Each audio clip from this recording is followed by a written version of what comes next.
Thanks for watching. Chief Meteorologist Tim Buckley here tracking Hurricane Helene, which continues to go inland over Florida. In case you missed it, this happened just within the last hour that the storm, a Category 4 hurricane, came right ashore as expected. In fact, it's been forecast to hit this area now for several days, and that's exactly what happened. We're seeing the storm pushing inland very quickly now at an alarming rate of speed. In fact, the storm, which has still estimated 140 mile per hour winds on it. The movement speed is 24 miles per hour, which means it is racing inland. In fact, that eye wall is almost in the state of Georgia, if you can believe that. This storm is racing and still very, very strong as it's pushing in across the state of Florida and moving up a little bit off to the north. Here in North Carolina, we're going to be tracking it for tomorrow morning. Right now, the storm system, though, is pretty far away. Let's take a look at the eye wall as it has moved ashore within the last couple of hours, of course. Here's the town of Mayo, Dowling Park, Madison, Interstate 10 that you would take to go from Tallahassee over to Jacksonville, Florida, across the northern part of the state. Just a terrifying drive right now. You can imagine how high the wind speeds are. This is the most powerful part of any hurricane, what we call the inner eye wall. The winds are the strongest within a storm right there near the center where it's spinning around. Tallahassee, the capital city, a lot of attention being paid to it. The storm came very, very close to them. They are absolutely getting hammered right now for sure. But if anything, they did work out to be on the better side of the storm system. If you have to be close to the eye, you want to be on the left side. The winds are a little bit lower as they are on the right-hand side, and there are fewer chances for tornadoes. So that is the impact for them. We'll see what happens when the sun comes up heading into tomorrow. Winds gusting in the 50, 60, 70 mile per hour range across the area. Surely there are plenty that are higher than that are not being clocked right now. But notice, even really far away from the center, winds are gusting to 64 miles per hour, Jacksonville, 51 at Daytona Beach. That's what's happening down there in Florida. And actually, this is kind of a terrifying scene if you want to take a look at it. In Tampa Bay, this is some of the worst storm surge flooding that they have seen on record. This is part of the Tampa Bay area that often is skirted by hurricanes. In this case, the wind was funneled right up the bay, and this is right near the city center. On some of these bay shore roads, the roads are completely covered. In fact, these stop signs, notice the water is covering about half of them. There are things and objects floating around here in the bay, and this actually has continued to get worse, not better, even though the hurricane has started to move inland farther off to the north. There's a whole lot of geography and geometry and all these things that work with how storm surge filters into a huge bay like Tampa, and that is one of the worst storms that they've seen for surge on record. Going to be a lot of damage in the Tampa area, and close to 1 million people in Florida are without power as well. Let me show you what we're dealing with. If we're watching this live or on delay, we are expecting pretty quiet weather between midnight and around 4 to 5 a.m. There's a super low chance of a storm or two, but otherwise we're in pretty good shape. Once we get to 6, 7, and 8 a.m., that's when things start to go downhill. We'll start to notice the wind speeds picking up, getting pretty gusty, and this concerns me. One of those bands probably sets up to have several tornado warnings on it, and it would start all the way down at the Carolina coast, extending upward through Raleigh and into the Triad.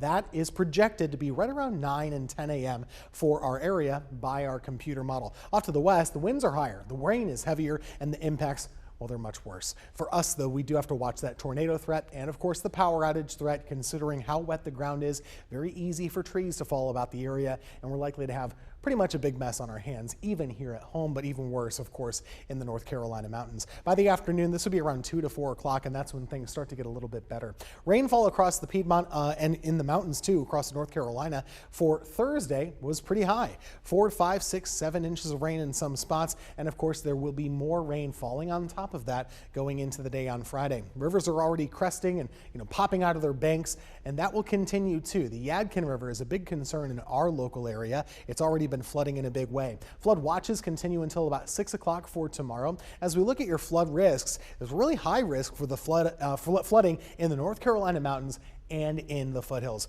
In those areas, this truly could be one of the worst flooding events that they have seen on record, and something to keep a very, very close eye on. Nobody should be going to the mountains. Nobody should be going to the foothills until we find out kind of what impact they actually felt and how much help that they need to get back up and running for sure. This is the radar image. You can see the hurricane clear as day and all the rain that extends out beyond it. It's been getting pulled northward by a stationary front for a couple of days now. That's why it's already been flooding, even though the hurricane hasn't gotten to North Carolina yet. This is your late night radar right around midnight or so. We'll watch storms like this to see if they have any rotation, but overall, things are looking pretty good for now. Things will, of course, go downhill by 6 o'clock in the morning or so. We talked about rain totals. They were pretty high from Allegheny County to Wilkes, and then we're still going to get more rain. About 1 to 2 inches across the Triad with those rain bands tomorrow morning, but farther off to the west, take a look at 6, 7, 8 inches of rain still for the peaks of the North Carolina mountains. Those are the ones that have the biggest risk and biggest concerns still for flooding across that area. Truly, some roadways might get washed out. We'll have landslide problems, we'll have river problems and flooding problems galore across the North Carolina mountains. The risk of tornadoes, well, it's there for pretty much everybody. I know the graphic says Saturday. That needs to be fixed. This is really for Friday. We see a very high risk of tornadoes in southeast North Carolina, but as I showed you, that band of storms stretching back to us, that has a risk of tornadoes in our area as well. We hope not to have any, but you can never say never. We did have one confirmed in the Alamance County and Caswell County areas on our Thursday night. Let's take a look at your forecast. This is your what to know and when to know it. We call it a weather impact alert. And for your Friday, it starts at about 5 a.m. and continues to about 2 p.m.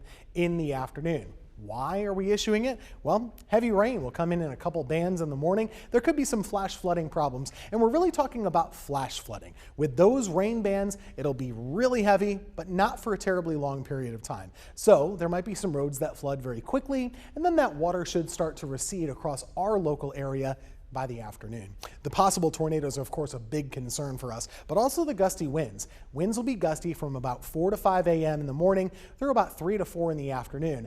That is enough to create some power outages, and I'm sure we'll have those across the area.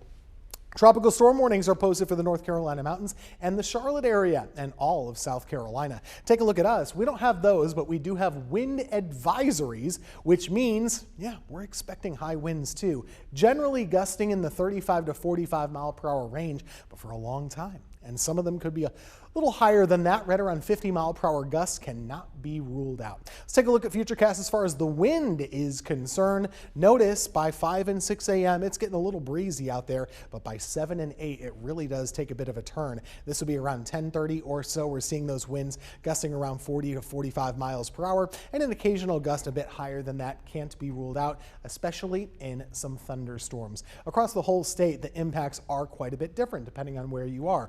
Our wind gusts are kind of in that moderate range, but toward the North Carolina mountains, a lot of those peaks and a lot of the higher elevations are going to have some gusts that get up close to hurricane force. We're talking about 65 miles per hour in some cases, maybe a little higher than that. Much lower winds can be found farther east across North Carolina. And yeah, our rain totals are not going to rival quite what they're expecting out to the west. In fact, just an inch or two for most of us yet to come. Power outages, I think, will be a big deal. Very few of them out east, but for us, scattered power outages are likely, and lots of them in western North Carolina. There will be a lot of people without power in North Carolina this time on Friday evening. Let's take a look at your futurecast. Once we get rid of the hurricane, where does it go? It actually pivots back toward Tennessee a little bit, kind of gets sucked up and pulled off to the west, which is unusual. And what we'll find is that we have beautiful weather building back in for Saturday, but part of the leftovers from that system will start to kind of push back our direction. And so on Sunday, we will have cloud cover.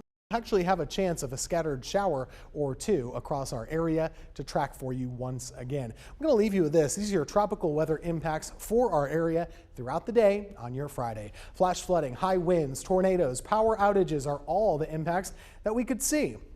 The biggest concern, of course, would be for the flash flooding. That would be in the morning hours with those rain bands. But the winds are a problem too. That correlates with the power outages and also an isolated tornado. As we said, between about 5 a.m. and 2 p.m. is the worst of the weather. And just to recap it for you, here it is on your Futurecast. 5 a.m. there. This is around 7, 8, and 9 o'clock. Looks pretty tough during that early morning time frame. Certainly you don't want to be out and about commuting to work and school. Thankfully, all the classes were canceled across our area. Going into the afternoon, the rain is starting to go away. We'll have sunshine by the end of the day too, and Saturday is looking pretty good across our Triad area.